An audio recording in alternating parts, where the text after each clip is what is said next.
WhatsApp is hard at work making its hugely popular app even better.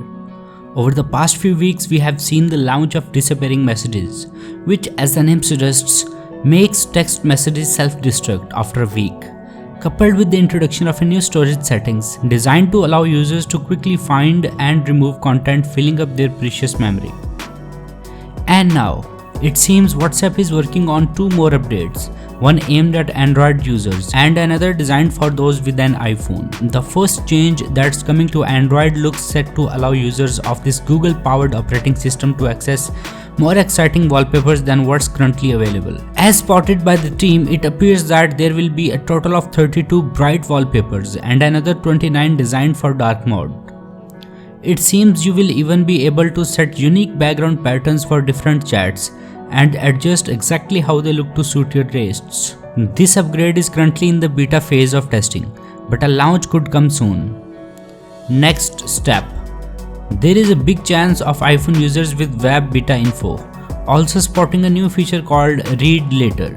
This option looks set to replace the archived chats function and includes one big improvement. Once a chat is set to read later, it will instantly be hidden from view and you will no longer get endless notifications appearing on your screen.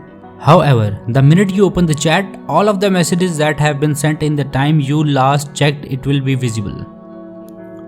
This read later function is currently being tested on iOS, but it seems likely that Android users could also see it arriving on their devices in the future. Sadly, one upgrade that continues to remain a mystery is the option to use WhatsApp on multiple devices. Over the past month, there's been plenty of chatters about the launch of something called linked devices.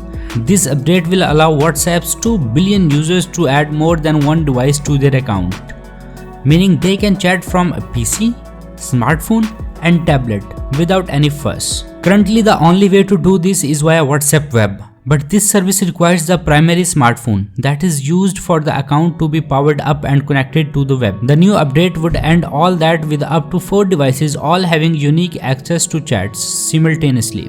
WhatsApp is thought to be in the test phase of this must-have feature, but there is currently no word on an official launch date.